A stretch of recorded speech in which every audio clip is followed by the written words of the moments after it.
Olha só, irmãos, eu quero convidar você para você abrir a sua Bíblia na carta de Paulo aos Efésios, no capítulo 2. Efésios, capítulo 2, e nós vamos ler do verso 1 até o verso 10. Efésios, capítulo 2, do verso 1 até o verso 10.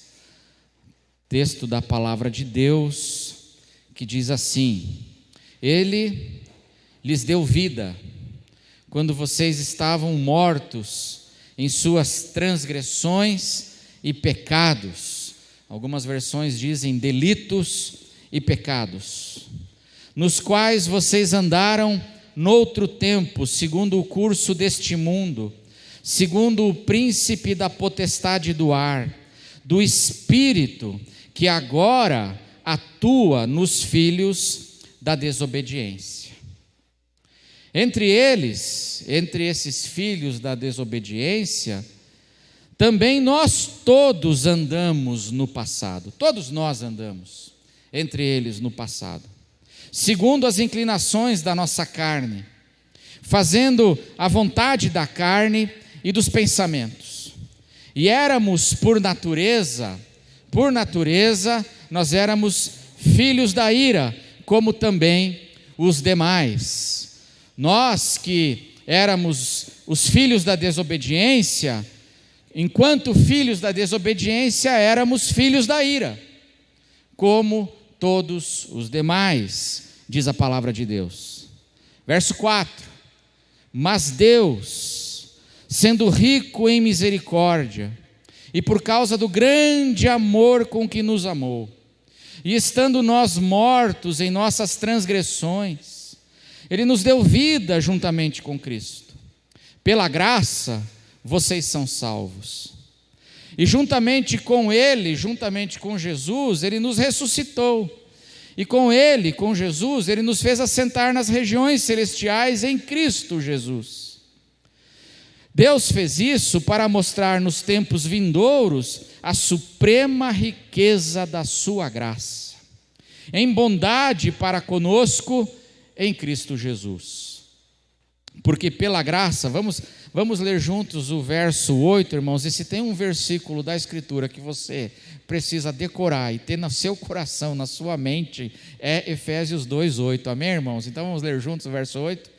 Porque pela graça vocês são salvos, mediante a fé, e isto não vem de vocês, é dom de Deus, é um presente de Deus. Que coisa maravilhosa. Verso 9: não de obras, nós não somos salvos pelas nossas obras, porque a salvação é um dom de Deus. Não de obras, para que ninguém se glorie, para que ninguém fique achando que é a última bolacha recheada do pacote, amém, irmãos? Para que ninguém pense de si mais do que deve, para que ninguém se glorie. Pois somos feitura dele, criados em Cristo Jesus para boas obras, as quais Deus de antemão preparou para que andássemos nelas. Amém, queridos irmãos? Esse é o texto da palavra de Deus, e nesse texto aqui, eu quero imitar o apóstolo Paulo, e eu quero conversar com os irmãos e lembrar os irmãos o que Deus fez por nós e por que Ele fez. É o que o apóstolo Paulo está fazendo aqui, nesse momento, em relação às igrejas da Ásia, a igreja de Éfeso, que era a primeira igreja da Ásia, e todas as igrejas da Ásia, porque a teologia entende, e os teólogos entendem que essa carta aqui era uma carta circular, que viajou por todas as igrejas da Ásia. E o apóstolo Paulo aqui está agora nesse momento lembrando essas igrejas, lembrando elas o que Deus fez por elas, o que Deus fez pela igreja e por que Ele fez o que fez, e o que Ele fez por nós. Esse texto aqui lembra da jornada espiritual da salvação, a jornada espiritual da salvação que Deus realizou na vida da sua igreja, nas nossas vidas. E é importante lembrarmos isso. É importante nós, de vez em quando, meus irmãos, relembrarmos tudo aquilo que Deus fez e por que Ele fez. Porque senão, na nossa vida cristã, nós começamos a ficar muito mal acostumados. Nós começamos a ficar muito mimados. E nós começamos, às vezes, esquecendo tudo aquilo que Deus fez e por que Ele fez. Nós vamos começando a murmurar contra Deus, vamos começando a ter uma vida, às vezes, de insatisfação e murmuração espiritual diante de Deus, em virtude de algumas coisas que a gente quer que Ele faça hoje, mas às vezes está demorando, não é verdade, irmãos? Tem coisas que você quer que Deus faça, mas às vezes está demorando, e isso começa a amargurar nosso coração.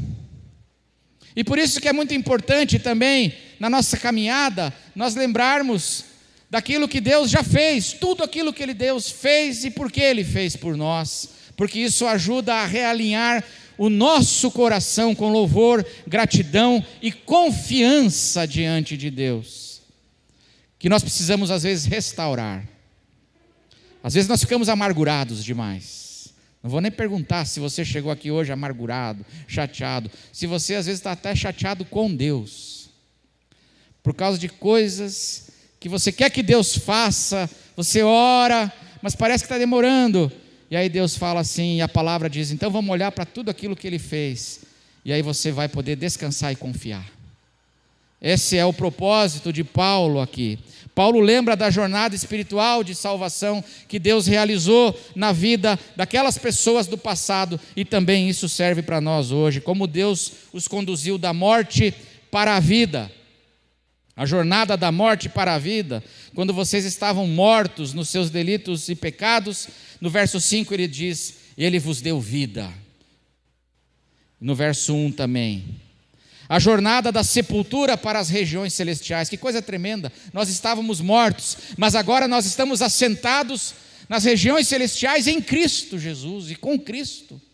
Da sepultura para o céu, e da sepultura para o trono, da sepultura para as regiões celestiais. Que grande obra de salvação que o apóstolo Paulo vai explanando aqui, daquilo que Deus realizou por nós e por que Ele fez tudo isso. Paulo nos diz aqui que Deus nos conduziu da jornada da ira de Deus para a misericórdia de Deus. Nós éramos por natureza filhos da ira, nós que éramos filhos da desobediência, mas agora nós somos filhos do amor, nós somos filhos da misericórdia. E como é que Deus foi conduzindo o seu povo nessa grande jornada espiritual? E o apóstolo Paulo aqui, para falar e para lembrar a igreja dessa jornada, ele pinta um contraste aqui nesses versículos que nós lemos, um contraste, e eu queria que você guardasse, do verso 1 ao verso 3, o apóstolo Paulo fala o que nós éramos por natureza. Do 1 ao 3, o que éramos por natureza. Do verso 4 ao verso 10, Paulo vai descrever o que nós nos tornamos pela graça. Então aquilo que o contraste e nós temos que lembrar aquilo que nós éramos por natureza, e depois do verso 4 ao verso 10, aquilo que nós nos tornamos pela graça de Deus. E não esquecer e ter isso sempre relembrado no nosso coração. O que o ser humano é por natureza? E o que nós éramos por natureza? A nossa condição humana. Do verso 1 ao verso 3, o apóstolo começa a fazer uma descrição aí. Uma coisa curiosa sobre esse texto, uma curiosidade. O verso 1 começa dizendo assim: Ele lhes deu vida. Quando, irmãos? Quando vocês estavam mortos em... Guarda uma coisa, eu não sei porquê, mas no texto grego, que foi escrito no Novo Testamento, o texto não começa com essa frase, Ele lhes deu vida. Essa frase, Ele lhes deu vida, só vai aparecer no texto grego no verso 5. Eu não sei por que os tradutores colocaram aqui, mas essa frase, ele lhes deu vida, só aparece no verso 5. Então, no texto original, no texto grego, a palavra diz assim, o apóstolo Paulo começa dizendo assim: quando vocês estavam mortos em suas transgressões e pecados, nos quais vocês andaram noutro tempo, segundo o curso deste mundo, segundo o príncipe da potestade do ar, do espírito que agora atua nos filhos da desobediência. Entre eles também nós todos andamos no passado, segundo as inclinações da nossa carne, fazendo a vontade da carne e dos pensamentos, e éramos por natureza filhos da ira, como também os demais. Mas Deus, sendo rico em misericórdia, aí quando ele chega no verso 5, ele fala assim: ele lhes deu vida. E no texto grego, irmãos, isso é uma frase inteira, não tem ponto, não tem vírgula, não tem nada. O apóstolo Paulo foi derramando o coração e lembrando a igreja daquilo que nós éramos por natureza, a nossa condição humana. Quem era? Todos nós. Porque o apóstolo Paulo começa aqui no verso 1, ele começa falando de vocês. E no verso 3, ele sai do vocês para o nós. Da segunda pessoa do plural para a primeira pessoa do plural, incluindo todos nós. Então, e ele termina dizendo: todos os demais, toda a raça humana, sem Cristo Jesus, é assim que ela está. E mais do que isso, era assim que nós estávamos antes de Jesus. Paulo se inclui também nessa realidade. E qual era a nossa condição por natureza? Qual era a nossa condição por natureza? E o apóstolo Paulo, então, ele fala que a nossa condição humana, ela era marcada por 3 realidades. Em primeiro lugar, nós estávamos mortos. Nós estávamos mortos, espiritualmente mortos. Essa é a condição espiritual de todas as pessoas que estão fora de Cristo Jesus, que não estão em Cristo Jesus. Estão mortos, espiritualmente mortos nos seus delitos e nos seus pecados. Biologicamente vivos, fisicamente estão vivos, mas espiritualmente estão separados e num estado, porque a morte não é apenas separação, mas a morte é um estado de inimizade espiritual contra Deus. Essa é a condição humana do homem natural. E a gente pode entender sobre essa realidade, por exemplo, em Gênesis capítulo 2, eu vou pedir para abrir lá, Gênesis capítulo 2, o verso 16 e o verso 17, nos fala lá de Adão, no paraíso, né? E as recomendações de Deus lá para Adão, as ordens que Deus dá, e diz assim, Gênesis 2, 16 e 17. E o Senhor Deus ordenou ao homem, ele deu uma ordem para o homem, lá no jardim do Éden: de toda a árvore do jardim você pode comer livremente, mas, verso 17, vamos ler juntos o verso 17, vamos ler juntos bem forte: mas da árvore do conhecimento do bem e do mal você não deve comer. Por quê?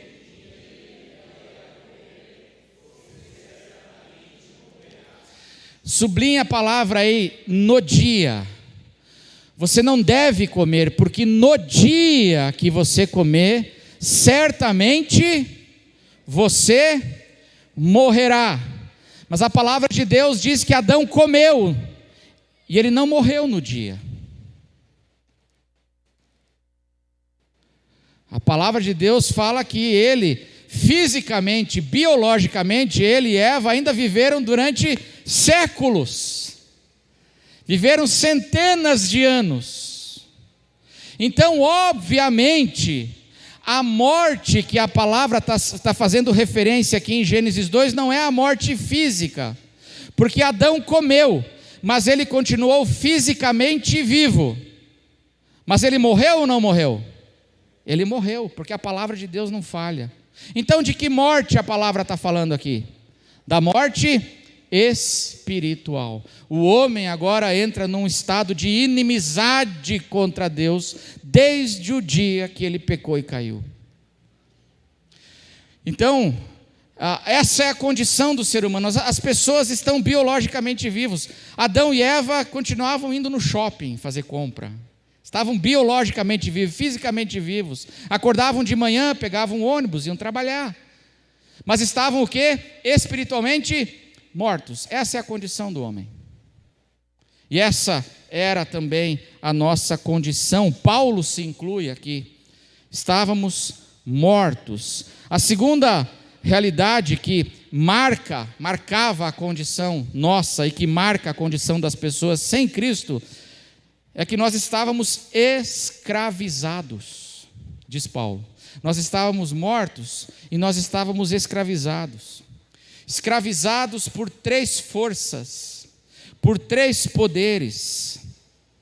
O apóstolo Paulo diz aqui, falando dessa condição do homem, do verso 1 ao verso 3, ele fala que existem 3 poderes que controlam e dirigem o homem sem Cristo.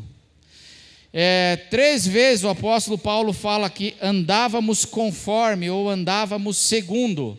Segundo o quê? Efésios 2. Vamos ler o texto para ver quais são essas 3 forças que escravizam. E nós estávamos escravizados também por isso. Efésios 2, verso 2. Nos quais vocês andaram no outro tempo, segundo o quê? Qual é o primeiro segundo? Qual é o primeiro conforme? Segundo o curso deste mundo. Primeiro segundo, então, primeiro conforme é conforme o curso do mundo. O segundo o segundo conforme é segundo o príncipe da potestade do ar. Quem é o príncipe da potestade do ar? E agora, hein? É o príncipe Harry lá da Inglaterra? Quem é o príncipe da potestade do ar? É Satanás, é o diabo. Está falando aqui desses poderes espirituais nas regiões celestiais, poderes malignos. Existem seres espirituais que condicionam e influenciam a vida humana. E segundo essa força, também as pessoas sem Cristo vivem e nós também vivíamos. E no verso 3 ele fala do terceiro conforme, ou do terceiro segundo. Entre eles também todos nós andamos no passado, segundo o que, irmãos? Segundo, verso 3? Segundo as inclinações da nossa carne. Então, quais são os 3 poderes que nos escravizavam, que condicionavam nossas decisões, que nós não tínhamos liberdade, mas nós andávamos segundo as influências dessas forças sobre nós: o mundo, o diabo e a carne. Os 3 grandes poderes que Paulo fala aqui, que nós estávamos escravizados. O mundo é o sistema de valores, de ideias. O mundo é a pressão que a maioria e que a cultura faz sobre nós. Você tem que se adequar à cultura para ser aceito. Senão você é excluído, você é perseguido. E aí tem essa pressão para a gente se adequar, se conformar. Por isso que é conforme. Conforme o mundo. Paulo fala aqui. É muito curioso que Paulo fala do curso deste mundo. A ideia aqui é de um rio Amazonas. É um rio, é um curso de água, é uma correnteza. Essa correnteza vai nos conduzindo para onde ela quer. O mundo é uma força que vai se impondo sobre nós, e a gente vai se adequando, e nós vamos sendo conduzidos e arrastados por aquelas valores, por aquelas ideias que vogam numa determinada cultura, num determinado tempo.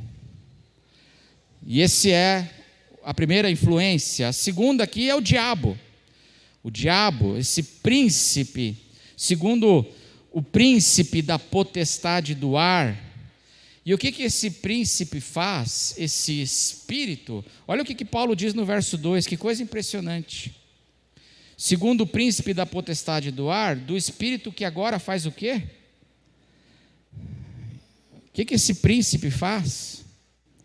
Agora atua nos filhos da desobediência.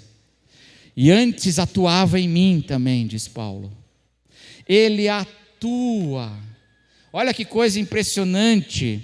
O diabo, meus irmãos, e esses poderes espirituais, eles operam ativamente sobre as pessoas. Eles influenciam ativamente. Ele atua, diz a palavra. E isso é muito sério. E isso acontece, a sociedade debaixo dessa influência das trevas, dando direções, dando ideias. Para a gente entender um pouquinho como é que isso funciona, nós podemos ver o exemplo daquele que traiu Jesus, Judas. João 13, verso 2. João 13, verso 2. Todo mundo é possesso do diabo? Não. Mas todo mundo pode ser influenciado por ele. Possessão é uma coisa mais extrema, e o Evangelho fala que existe. Mas tem muita gente que não é possessa, não é questão de possessão, mas de influência. Porque o inimigo atua nos filhos da desobediência. E nós antigamente estávamos também debaixo desse poder. João 13, verso 2, olha que coisa incrível. Durante a ceia, o que tinha acontecido durante a última ceia? Tendo já o diabo feito o quê, irmãos? O que o diabo fez? Posto no coração de Judas, filho de Simão Iscariotes, que traísse Jesus. Cuidado, o diabo, ele põe coisas no coração. E a parábola do semeador fala que ele também tira coisas do coração.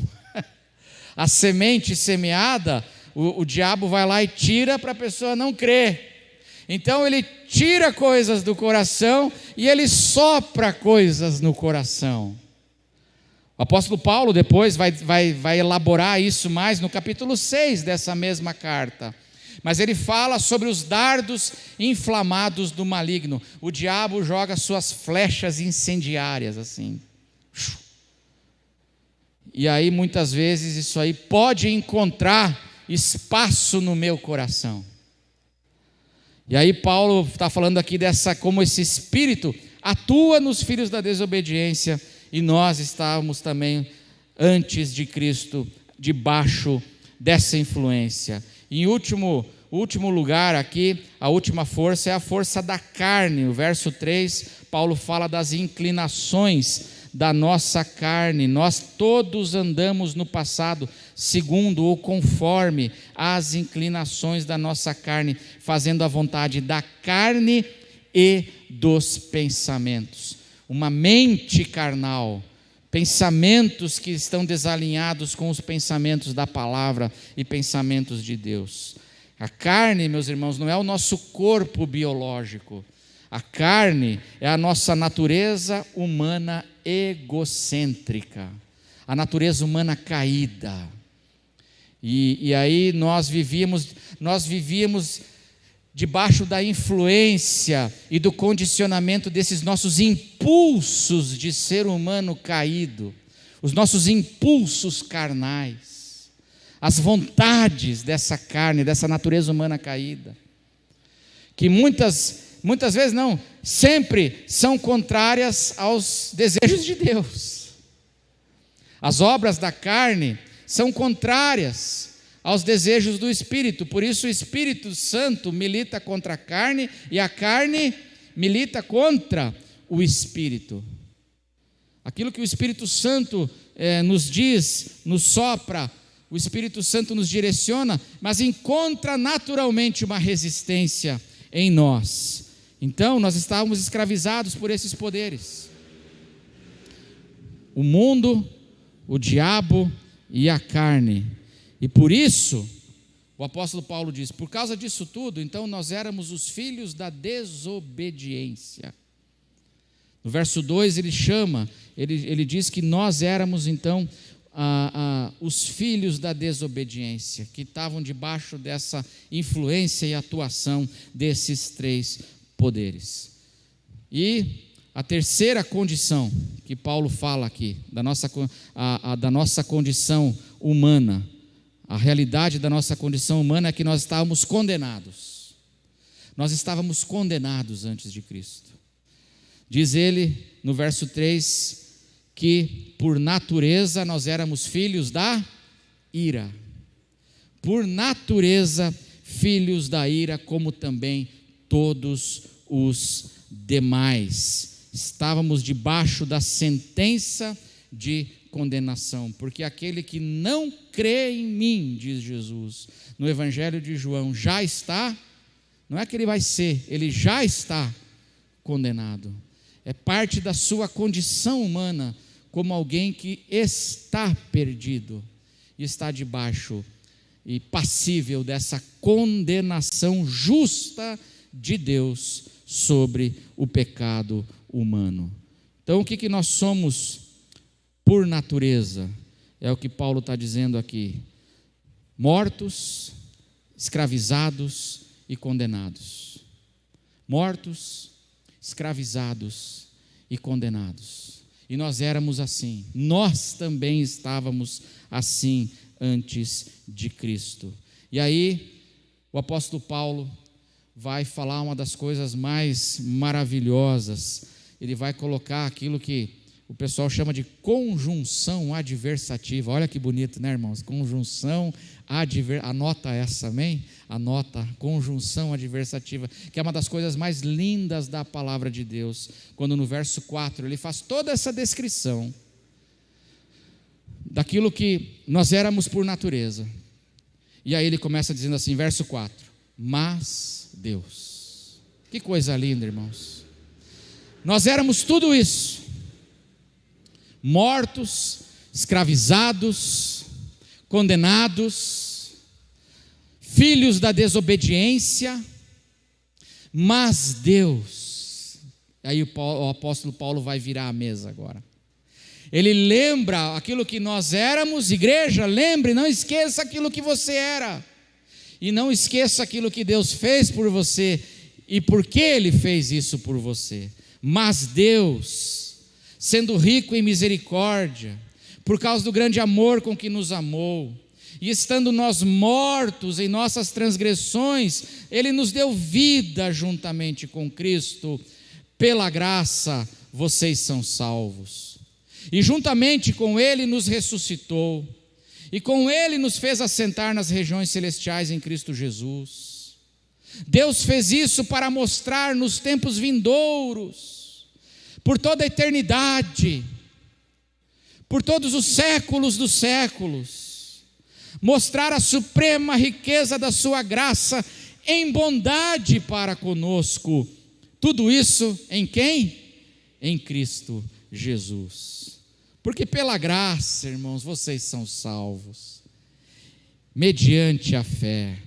E isto não vem de vocês, é um presente de Deus, não de obras para que ninguém se glorie, pois somos uma criação dele, uma feitura dele, criados em Cristo Jesus para boas obras, as quais de antemão preparou para que nós andássemos nela.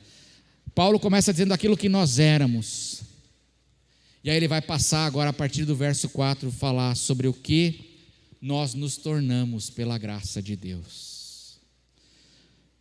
O que nós nos tornamos? Nós que estávamos mortos, Ele nos deu vida. Para nós que estávamos mortos, Ele nos vivificou, e Ele nos ressuscitou juntamente com Cristo. Nós temos hoje a vida eterna, a promessa da vida eterna. Ele nos deu vida juntamente com Cristo. Olha que coisa incrível, irmão. Nós que estávamos escravizados, que andávamos conforme o mundo, a carne e o diabo, nós que estávamos escravizados, Ele nos colocou numa posição de honra. Ele pegou escravos e ele colocou numa posição de honra, diz Paulo aqui, entronizados. Olha o verso 6, Efésios 2:6. Olha que coisa impressionante. E juntamente com ele nos ressuscitou, e com ele nos fez assentar nas regiões celestiais em Cristo Jesus. Nós temos uma posição de honra na presença de Deus. Nós estamos assentados com Cristo Jesus nas regiões celestiais. Agora eu pergunto para você, aonde Jesus está assentado? A gente canta esse cântico. Se você não sabe pela Escritura, por exemplo, no livro do Apocalipse fala, aonde Jesus está assentado? Ao que está... Lembra desse cântico? Ao que está sentado... Aonde? E ao Cordeiro... O Cordeiro está sentado aonde? No trono. E nós estamos assentados com quem? Com Cristo. Aonde? Não é uma coisa impressionante que Deus pegou um bando de escravos e colocou numa posição de honra? Diante de todos os principados e potestades. Como diz o Salmo 23, ele prepara para uma mesa para a gente na presença dos nossos adversários. E ele unge a minha cabeça com óleo e meu cálice transborda. Ele pegou um povo que não era povo, que era escravo do mundo, da carne, dos seus impulsos, não se controlavam, escravos, e ele salva, e ele põe numa posição de honra, entronizados. Mais do que isso, ele nos libertou, porque nós andávamos segundo esse curso do mundo, do diabo, da carne, mas agora ele nos libertou para nós andarmos em boas obras. Verso 10: pois somos feitura dele, criados em Cristo Jesus para boas obras, as quais Deus de antemão preparou para que nós o quê? Andássemos nela. Não é mais andar segundo o curso do mundo, segundo o curso da carne, segundo o diabo, mas andar agora segundo as obras, as boas obras que Deus de antemão preparou para nós andarmos nelas. Ele nos libertou, irmãos, nos colocou numa posição de honra. Veja esse contraste que Paulo coloca aqui. Nós estávamos condenados e ele nos salvou. O que Deus fez por nós, meus irmãos? Ele nos salvou. Pela graça vocês são salvos. Nós que estávamos mortos, escravizados e condenados, ele nos salvou.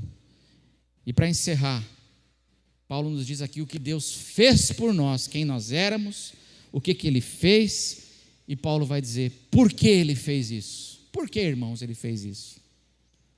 Porque você é uma pessoa muito legal, né? É isso?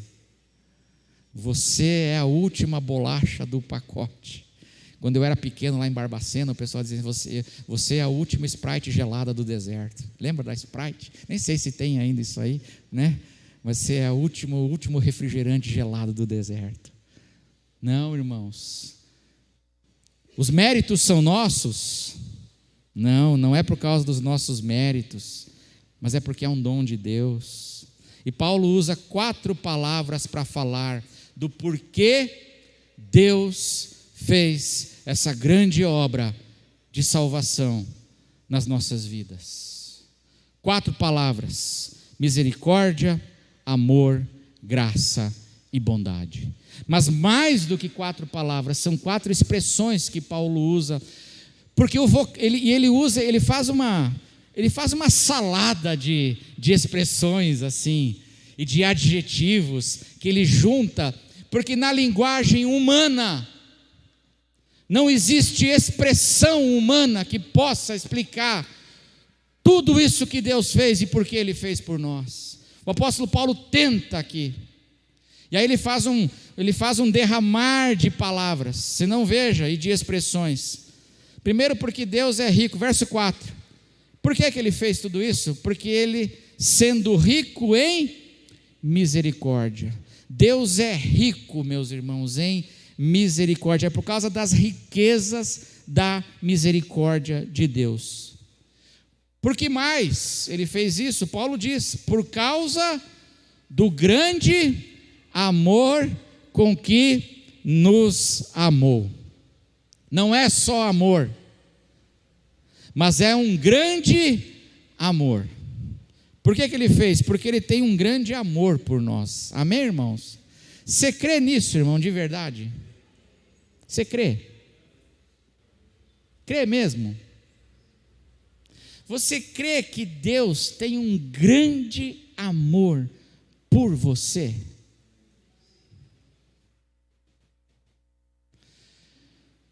O mundo nos despreza, nós não somos nada, mas para Deus, nós temos um imenso valor. A riqueza da misericórdia de Deus e o grande amor com que Ele nos amou. Mais do que isso, aí Paulo não tem palavras, aí ele começa a juntar palavras para tentar explicar. E no verso 7, ele diz assim, Deus fez isso, por quê? Para mostrar nos tempos vindouros o quê? A suprema riqueza da sua graça. A suprema, a absoluta riqueza da sua graça. Ele fez isso por causa da sua graça. Graça é o seu favor imerecido. É o dom de Deus, é dádiva que a gente não merecia. E essa graça não é só graça, irmãos, mas é uma graça que tem uma absoluta riqueza. E essa riqueza é uma riqueza que dura a eternidade, porque Ele fez isso para mostrar nos tempos vindouros essa suprema riqueza da sua graça. E finalmente Paulo diz, por que Ele fez isso? Por causa da sua bondade para conosco, verso 7. A suprema riqueza da sua graça em bondade para conosco. Por que Deus fez o que fez, irmãos? Por misericórdia, por amor, por graça e por bondade. Por causa disso tudo, quando nós estávamos mortos, quando nós estávamos condenados, quando nós estávamos absolutamente escravizados, Ele nos deu vida, Ele nos salvou, Ele nos deu honra, Ele nos deu uma imensa e inexplicável grande salvação nas nossas vidas. E nós não podemos esquecer isso, nós temos que lembrar isso hoje, porque às vezes, meus irmãos, nós começamos a esquecer e a nossa vida cristã começa a ficar pequena, e nós temos que lembrar a grandeza dessa obra que Deus fez por nós. E por que Ele fez isso? Eu encerro dizendo que no capítulo 1 da carta aos Efésios, o apóstolo Paulo diz que ao ressuscitar Cristo, Deus mostrou a suprema grandeza do seu poder. Deus mostrou a suprema grandeza do seu poder ao ressuscitar Jesus. Aqui no capítulo 2, ele diz que ao nos salvar, Deus mostrou a suprema riqueza da sua graça. Ao ressuscitar Jesus, a suprema grandeza do seu poder, ao salvar a mim e a salvar você, Ele mostrou a suprema riqueza da sua graça. Amém, irmãos? Então lembre-se de quem você era, lembre-se do que Deus fez, do que é teu em Cristo Jesus hoje. Nós estamos assentados no trono com Ele, nós temos livre acesso ao Pai, nós estamos reconciliados com Deus, e isso hoje e para sempre, para os séculos vindouros, e tudo isso porque Deus nos amou com um amor que é absolutamente inexplicável. A nós simplesmente cabe aceitar, adorar, louvar e agradecer ao nome do Senhor. Amém? Quero chamar os irmãos do louvor para eles virem aqui. E enquanto eles se preparam para nós cantarmos um último cântico de louvor para esse que é digno, amém, irmãos? Por causa disso tudo que nós vimos hoje, Deus é digno, por isso que Ele é digno do nosso louvor e da nossa gratidão. Tudo que Ele fez em nosso favor, como dom dEle para nós. Eu quero convidar você a ficar em pé, e nós vamos encerrar o nosso culto. Queria que você fechasse os seus olhos, você fechasse seus olhos, você abrisse seu coração para o Senhor, e que você descansasse hoje, meu irmão, descansasse nesse amor, e que você receba de Deus a capacitação para andar nessas boas obras que Ele preparou para você andar. Que você descanse nesse amor e que você ande nessa libertação, porque Ele nos libertou do império das trevas, e nós podemos andar em novidade de vida. Lembre-se o que Ele fez, por que Ele fez, e lembre-se que Ele fez para você andar com tudo isso nessa semana que começa em novidade de vida, nas boas obras que Ele preparou para você andar nelas, como um filho liberto de Deus, sem medo, liberto nesse mundo. Nosso Deus e nosso Pai, nós queremos agradecer, Senhor, porque a Tua palavra nos lembra quem nós éramos de fato. Nós estávamos mortos, todos nós juntamente, mortos, Senhor, afastados de Ti, separados de Ti, nós éramos escravos, nós estávamos debaixo de condenação da Tua ira justa, mas o Senhor, sendo rico em misericórdia, teve compaixão de nós. O Senhor veio até nós, o Senhor nos deu vida, o Senhor nos libertou, o Senhor nos preparou para andarmos em novidade de vida. Obrigado, Senhor. Obrigado porque nós não estamos mais debaixo de condenação, mas hoje nós estamos debaixo da palavra da vida, das promessas do Senhor. Obrigado, Senhor, e tudo isso o Senhor fez e continua fazendo em nós, por causa do grande amor com que o Senhor nos amou e ama, Senhor, eternamente. Louvado seja o nome do Senhor. Abençoa a Tua igreja, abençoa cada irmão e cada amigo que entrou aqui nesse lugar, que nós possamos sair daqui hoje, Senhor, seguros nessa misericórdia, seguros, Senhor, nessa graça, seguros nessa bondade, Senhor, seguros, Pai, na riqueza do Teu grande amor. Abençoa o Teu povo, consola os corações, que essa salvação maravilhosa sirva, Senhor, para consolar aqueles que hoje estão com os corações entristecidos, desanimados. Cura e transforma, e nos dê, Senhor, a capacitação para nós andarmos nas boas obras que o Senhor preparou para nós andarmos nelas. Nos dê essa vitória, Pai, nesse mundo. Obrigado, Senhor, e que a graça do Senhor Jesus, que o amor de Deus, o Pai, esse grande amor com que Ele nos amou, e que as consolações do Espírito Santo estejam sobre cada um de vós, desde agora e para sempre, em nome de Jesus. Amém.